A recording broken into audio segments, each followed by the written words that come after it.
ಪರಲೋಕದವುಗಳ ಕಡೆಗೆ ನೋಡುವಂತೆ ನಿಮ್ಮ ಆತ್ಮಗಳನ್ನು ವಾಕ್ಯದಲ್ಲಿ ಬಲಪಡಿಸುವ ಅನುದಿನದ ಧ್ಯಾನ. ಇಂದಿನ ಧ್ಯಾನದ ಶೀರ್ಷಿಕೆ ನಿಮ್ಮಲ್ಲಿರಬೇಕಾದ ಕ್ರಿಸ್ತನ ಗುಣಸ್ವಭಾವದ ಸುಗಂಧ. ಈ ದಿನದ ಸತ್ಯವೇದದ ವಾಕ್ಯ: ಕ್ರಿಸ್ತನ ಅನ್ಯೋನ್ಯತೆಯಲ್ಲಿ ನಮ್ಮನ್ನು ಯಾವಾಗಲೂ ಜಯೋತ್ಸವದೊಡನೆ ಮೆರೆಸುತ್ತಾ ಆತನ ವಿಷಯವಾದ ಜ್ಞಾನವೆಂಬ ಸುವಾಸನೆಯನ್ನು ನಮ್ಮ ಮೂಲಕ ಎಲ್ಲ ಸ್ಥಳಗಳಲ್ಲಿ ವ್ಯಾಪನಗೊಳಿಸುತ್ತಾ ಬರುವ ದೇವರಿಗೆ ಸ್ತೋತ್ರವು. 2 ಕೊರಿಂಥದವರಿಗೆ 2ನೇ ಅಧ್ಯಾಯ 14ನೇ ವಚನ. ಟೀಕೆ ಅಥವಾ ವಿಮರ್ಶೆ ಇವು ನಯವಾದ ಜಾಣ್ಮೆಯ ನಿಪುಣತೆ ಎಂದು ಮತ್ತು ಅದನ್ನು ಆತ್ಮೀಕವಾದ ವಿವೇಚನೆ ಎಂದು ಅವುಗಳನ್ನು ಪಾಲಿಸುವ ಯಾವುದೇ ಧಾರ್ಮಿಕ ಸಂಸ್ಥೆಗಳಿಗೆ ಅಥವಾ ಗುಂಪುಗಳಿಗೆ ಯಾವುದೇ ನಿರೀಕ್ಷೆ ಇರುವುದಿಲ್ಲ. ದೇವರು ಯಾರನ್ನು ಪ್ರೀತಿಸಿ ಯಾರ ಮೂಲಕ ಕೆಲಸ ಮಾಡುತ್ತಾನೋ ಅವರಲ್ಲಿ ತಪ್ಪು ಹುಡುಕುವುದಕ್ಕಾಗಿಯೇ ಅವರನ್ನು ಗಮನಿಸುವ ಮನೋಭಾವದಿಂದ ಪ್ರೇರಿತರಾಗುವುದಕ್ಕಿಂತ ಮನುಷ್ಯರು ಇತರರ ದೋಷಗಳಿಗೆ ಕುರುಡರಾಗಿರುವುದು ಉತ್ತಮವಾದದ್ದು.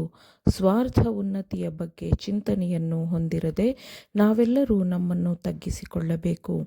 ಕ್ರಿಸ್ತನನ್ನು ಹೊರತುಪಡಿಸಿ ಉಳಿದವರೆಲ್ಲರ ಮೇಲಿನ ದೃಷ್ಟಿಯನ್ನು ಕಳೆದುಕೊಳ್ಳಿರಿ. ನಮ್ಮ ಮಾನವತ್ವದಲ್ಲಿ ನಾವು ಕ್ರಿಸ್ತನನ್ನು ಬಯಸುತ್ತೇವೆ ಮತ್ತು ಕ್ರಿಸ್ತನು ನಮ್ಮಲ್ಲಿ ನೆಲೆಸಬೇಕು ಎಂದು ಬಯಸುತ್ತಾನೆ. ನಾವು ಮನುಷ್ಯರು, ನಮ್ಮಲ್ಲಿ ಪ್ರತಿಯೊಬ್ಬರೂ ದೋಷಪೂರಿತರು.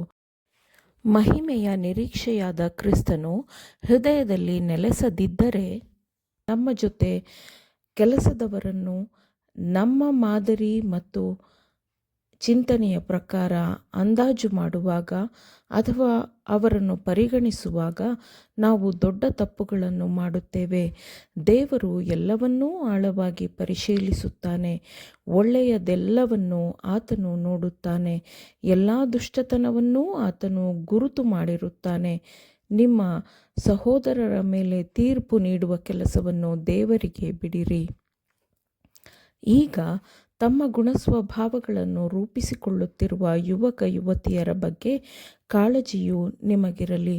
ಅವರೊಂದಿಗೆ ಮಾತನಾಡಿ ಮತ್ತು ಸಾಧ್ಯವಾದಷ್ಟು ಮಟ್ಟಿಗೆ ಅವರಿಗೆ ಸಹಾಯ ಮಾಡಿರಿ.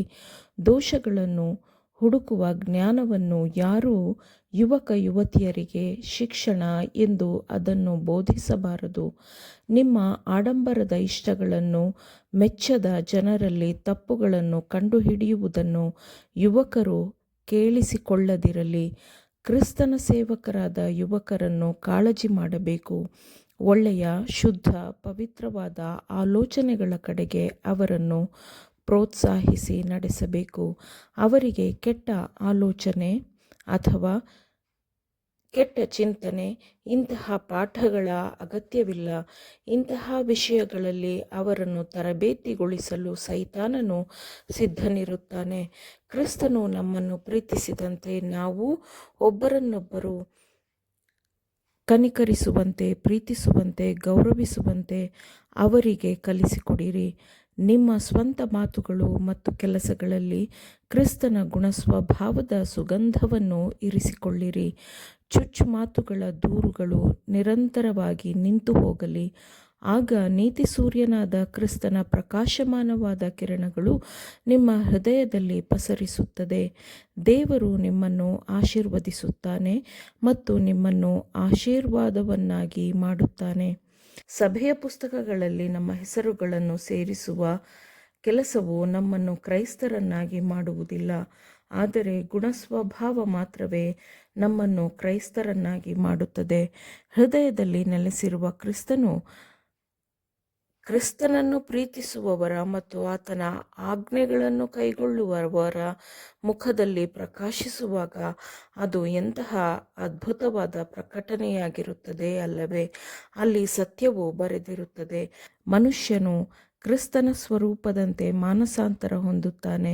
ಒಬ್ಬ ಲೌಕಿಕ ಮನಸ್ಸುಳ್ಳ ಮನುಷ್ಯನು ಹಾದು ಹೋಗುವಾಗ ಅದನ್ನು ಗುರುತಿಸದೇ ಇರಬಹುದು, ಆದರೆ ಕ್ರಿಸ್ತನೊಂದಿಗೆ ಸಂಪರ್ಕ ಹೊಂದಿರುವವರು ಕ್ರಿಸ್ತನ ಪ್ರಕಟಣೆಯನ್ನು ಆತನ ವಾಕ್ಯದಲ್ಲಿ ಮತ್ತು ಪರಿಶುದ್ಧಾತ್ಮನಲ್ಲಿ ಗ್ರಹಿಸಿಕೊಳ್ಳುತ್ತಾರೆ. ಮನುಷ್ಯನ ಪ್ರೀತಿಗಿಂತಲೂ ಹೆಚ್ಚಾಗಿ ಹೃದಯದ ಮೇಲೆ ಬೀರುವ ಪ್ರಭಾವವು ಬಹಳ ಸೌಮ್ಯವಾಗಿ ಕಂಡುಬರುತ್ತದೆ. ಪರಲೋಕದ ಸಿಹಿಯಾದ ಸಮಾಧಾನವು ಆತ್ಮದಲ್ಲಿ ಇರುತ್ತದೆ ಮತ್ತು ಅದು ಮುಖದ ಮೂಲಕ ಪ್ರಕಟಗೊಳ್ಳುತ್ತದೆ. ಆಮೇನ್. ದೇವರ ವಾಕ್ಯಗಳನ್ನು ಶ್ರದ್ಧೆಯಿಂದ ಆಲಿಸುವವರು ಮಾತ್ರವೇ ಆಗಿರದೆ ಪಾಲಿಸುವವರೂ ಆಗಬೇಕೆಂದು ನಿಮ್ಮನ್ನು ಉತ್ತೇಜಿಸುತ್ತೇನೆ. ಪರಿಶುದ್ಧಾತ್ಮನ ಸಹಾಯದಿಂದ ಆಲಿಸಿದ ನಿಮ್ಮೆಲ್ಲರಿಗೂ ಧನ್ಯವಾದಗಳು. ಮತ್ತೆ ದೈನಂದಿನ ಧ್ಯಾನಕ್ಕಾಗಿ ನಾಳೆ ಸಂಧಿಸೋಣ. ಆಮೇನ್.